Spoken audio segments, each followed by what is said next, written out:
Oh Christ, they got some wheat. Crumbs, they got some wheat. Kieran doesn't look too busy. Poor old Chris.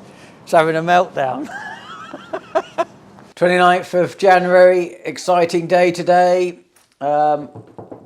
We've managed to, or Tom has rather, he's managing to get Eventbrite now to set up for the open day so you can buy your tickets. It's first come, first served. We're going to have a cap.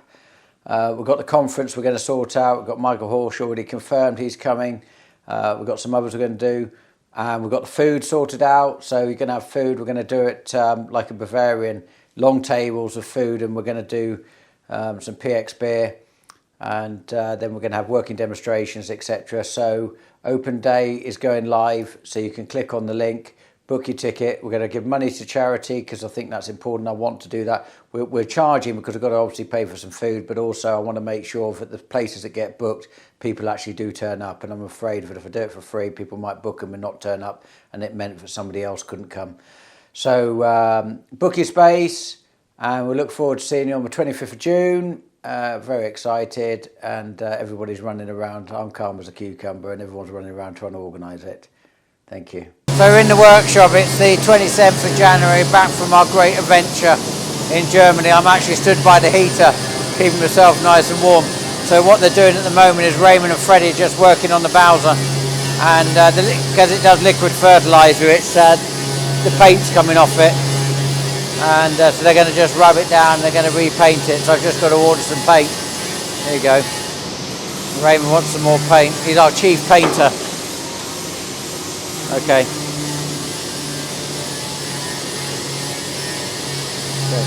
And he just, while we were in Germany, he painted the forklift. So actually it looks good.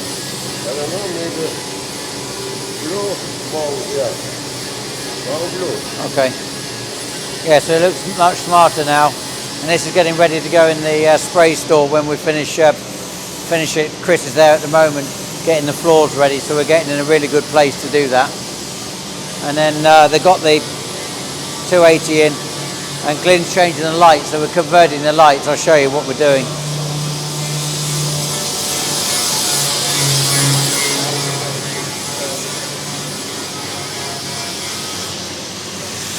So we got water now in the bottom of the lights, and we're putting LED ones in, so we're taking these out, having to put new ones in. These aren't LED, and he's changing the ones on the top of the cab, so it's going to make them all LED going forward. And I'll just have a look to what Sandy's doing. So Sandy's doing stock take, so he's now going through all the nozzle bodies, all the nozzles, aren't you? Yeah. Still nice and wounded. His injuries are looking worse each day. But so we're going for a complete stock take. He's got his laptop here, and now we're going through what we've got. We want to make sure we've got enough spares, because we've got the 4 sprayers. We've got to make sure we've got the right nozzle configuration that suits all, and then we could run enough spares. So we've got these boxes. So these are the 4 boxes. Has somebody been to Spoldwick today then? No, not yet. No. There's no point in me going into... Have any of them been to Spoldwick? The 2 self-propelled ones are there. These All are right. the 2 trail, and that's the 2 So spare that are in the store. we want to have complete kits on the sprayers, so that whatever they break down in the field, they've got the parts. It's never an issue. So we're going through a stock take. So I've got years worth of nozzles here, dating back to when I had Bateman's and probably the night sprayer and everything else before it. So we're going to have a bit of a clear out, shall we say? So good day. It's nice and cold. It's a good day to be in here. Kieran doesn't look too busy. Are you? Is that what you do? Yeah, Raymond's leaning on you. Yeah. So Simon's in Australia. He's gone for 2 weeks to Australia. He's in nice 30+ degrees. I spoke to David Cox yesterday, and he said that they had 2 days at 45 and 46. So that's pretty damn hot. And well, it's been -4, and it's about 4 degrees here today. It's colder in Europe, in Germany, than it is here. It's a much drier air there than it is. You notice it when you sort of go there for a couple of days. Your sort of lips really dry up. But yeah, anyway, we're back here, and we're doing plenty of cleaning in the yard, plenty of wheat cleaning going on. We're making deliveries, getting through the barley, so that's going out. And Chris is trying to get somebody to come and help him lay curbs.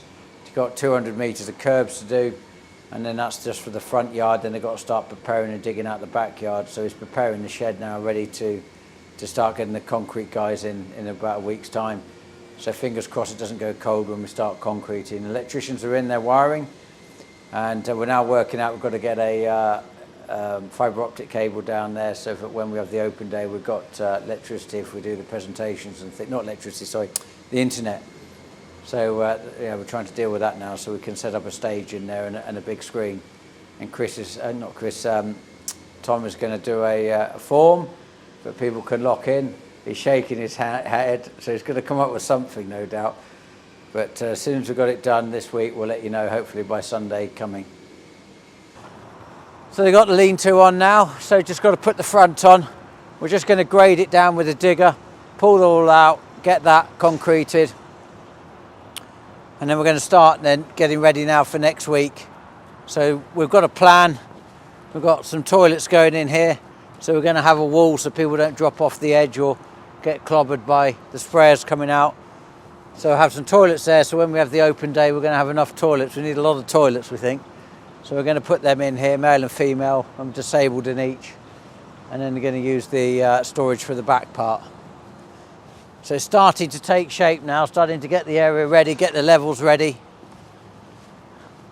Because the yard's slightly lower there, we've got to try and bring it up.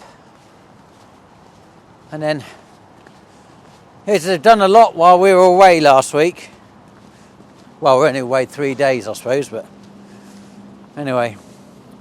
So the electrics are going in, cables are going in now to start putting the electrics in, start putting the lights in. We actually had a company do a lighting plan to work out what lights we needed to actually make it the right lights.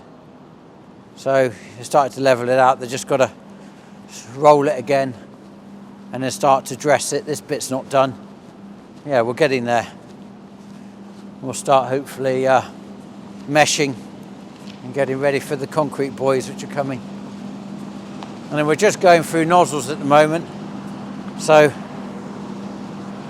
Kieran's there, he's working on his sprayer. They spent the days on the sprayers. We're getting ready for liquid fertiliser, which is probably about a week, 10 days away now, getting into February.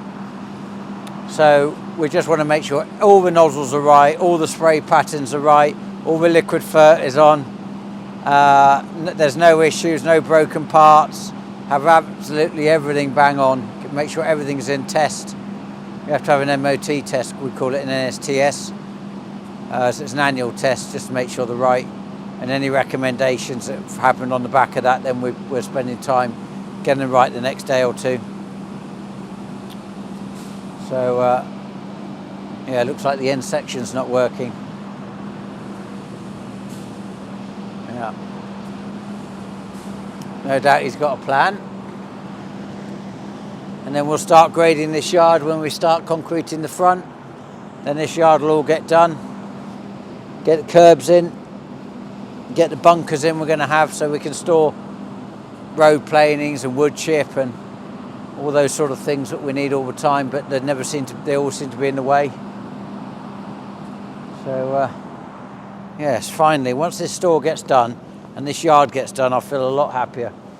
Especially now knowing how many people are coming when Horsh have their event here for over a month. And I think we have to find some extra people and crack on. Poor old Chris, he's having a meltdown. Oh Christ, they got some wheat. Crumbs, they got some wheat.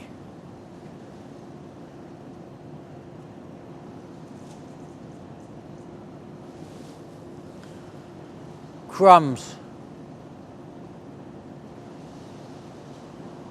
Well, they have been busy. There's a good pile of wheat cleaned of ergot, ready to go out. Now we need the fixing so that we can get cracking. So we're currently running ours at night, and then we're running customers in the day into their stores. As we've got so much, we're just waiting for fixings to come in, so it's sort of bottlenecking and stopping us now. So that's the new hold up.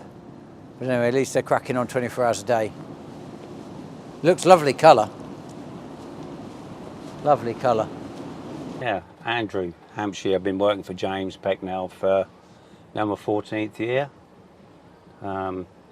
Second job since I left school. Do a lot of tipper work, which is all we do now, and liquid fertiliser. Do that for James. Been doing that for James for the last 5 or 6 years, and then had a bit of a spell where I didn't do it anymore. And then obviously we've had a driver leave, so I've gone back on doing tank work. Trucks are really good. Yeah, happy with the truck. Better on fuel than what the others were. I think there's more few dings and dongs that go with these, with things keep flashing up all the time on certain things, but nothing major really, just warning signs really. But yeah, really good. Today we're at Whitworth at Wellingborough, in a queue at the moment. Quite a few lorries here in front of us, so don't know how long we're going to be here. Got a load of wheat on.